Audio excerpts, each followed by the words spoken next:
సమర్థ సద్గురు సాయినాథ్ మహారాజ్ కి జై. సాయి భక్తులందరికీ నమస్కారం అండి. అందరూ ఎలా ఉన్నారు ఫ్రెండ్స్? మన సాయినాథుని దయ వల్ల అందరూ సంతోషంగా ఉంటారు అని మనస్ఫూర్తిగా కోరుకుంటూ ఈ రోజుటి వీడియో స్టార్ట్ చేయబోతున్నానండి.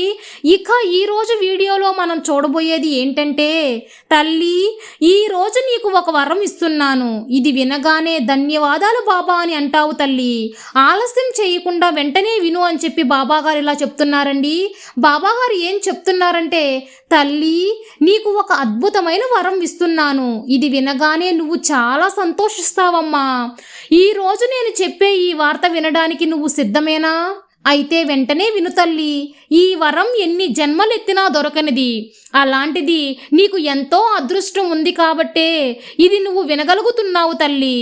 నన్ను నమ్మిన నా బిడ్డలకు ఎలాంటి అన్యాయం చెయ్యకుండా వారు సంతోషించే వార్తలు వారికి జరిపిస్తూనే ఉంటాను. కొద్దిసేపు నీ సాయి చెప్పేది విని బిడ్డ. బాబా నా జీవితం ఎందుకు ఇలా ఉంది, నాకెందుకు ఈ కష్టాలు అని నువ్వు నన్ను ప్రశ్న వేయవచ్చు. చూడు తల్లి, మనుషులు వారి వారి సమస్యలతో పాటే పుడతారు, కానీ ఆ విషయం చాలా మంది చాలా ఆలస్యంగా తెలుసుకుంటారమ్మా. కానీ మొదటిలోనే ఆ విషయం తెలుసుకున్న కొంతమంది మాత్రం ఎంత కష్టంలో ఉన్నా సరే ఆనందంగా జీవిస్తారు తల్లి. నా బిడ్డవైన నువ్వు ఎంతో అదృష్టవంతురాలివి. నన్నే స్మరిస్తూ బతుకుతున్నావు కదా, నన్నే నమ్మిన నా బిడ్డల చెయ్యి నేను వదలను అని ఎన్నోసార్లు చెప్పాను కదా తల్లి. నేను నీకు మాట కూడా ఇచ్చాను, అది ఎప్పుడైనా తప్పానా చెప్పు? ఒకవేళ నేను మాట తప్పినట్లు అనిపిస్తే నీలో ఏదో లోపం ఉందేమో గమనించు, దాన్ని సరిచేసుకోవడానికి ప్రయత్నించు తల్లి. అంతేకాని నేను మాట తప్పానని అనుకోవద్దు. ఖచ్చితంగా ఏదో ఒక లోపం ఉంటేనే నువ్వు కోరిన కోరిక నెరవేరలేదని నువ్వు అర్థం చేసుకోవాలి బిడ్డ. ఎలాంటి కల్మషం లేకుండా ఉండేవారికి నేను ఎప్పుడూ కూడా తోడుగా నీడగా వారితో పాటే ఉంటాను. ఒక విషయం చెప్పనా తల్లి, ప్రతి మనిషికి ఏదో ఒక ఆశయం ఉంటుంది, దానిని సాధించాలనే తపన వారిలో ఎక్కువగా ఉంటుంది తల్లి. అలాంటి వారు తప్పక విజయాన్ని సాధిస్తారు. నేను చేయగలను అనే భావనతో ఉంటే ఎవరైనా సరే విజయం సాధిస్తారు బిడ్డ.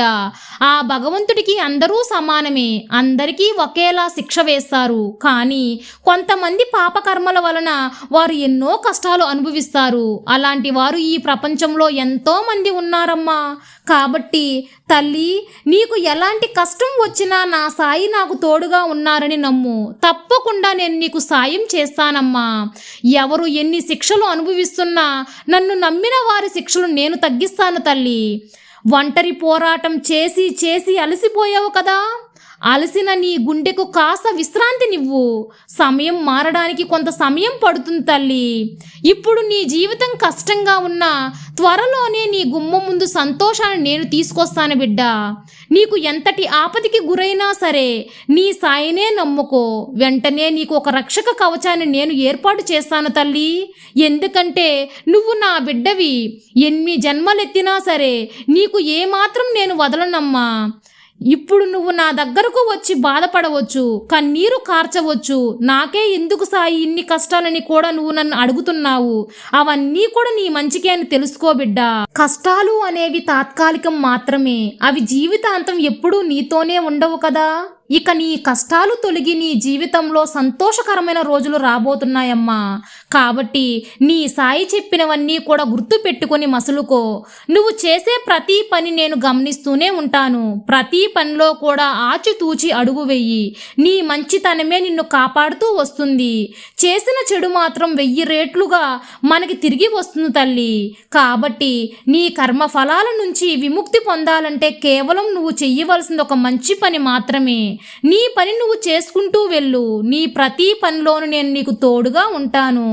సాయియే గమ్యం, సాయియే నియమం, సాయియే మార్గం అని తెలుసుకున్న నువ్వు త్వరలోనే నన్ను తప్పక చేరుకుంటావు. ఆ సమయం అతి త్వరలోనే రానున్నది. నీకు మరొకసారి చెబుతున్నాను తల్లి, చెడు మాత్రం ఎవ్వరికీ చెయ్యకు తల్లి. అది 1000 రెట్లు వేగంతో తిరిగి వచ్చేస్తుంది. నా బిడ్డ ఎప్పుడు మంచి చేస్తూ ఉండాలి. నా దగ్గరికి అతి త్వరలోనే చేరుకోవాలి. దానికి ఎంతో సమయం లేదు. కొంచెం ఓపికతో ఉండు, అంతా కూడా మంచిగా జరుగుతుంది తల్లి, నీకంతా కూడా మంచిగా జరిగేలా నీ తండ్రినైనా నేను చేస్తాను బిడ్డ అని బాబాగారు చెప్తున్నారండి.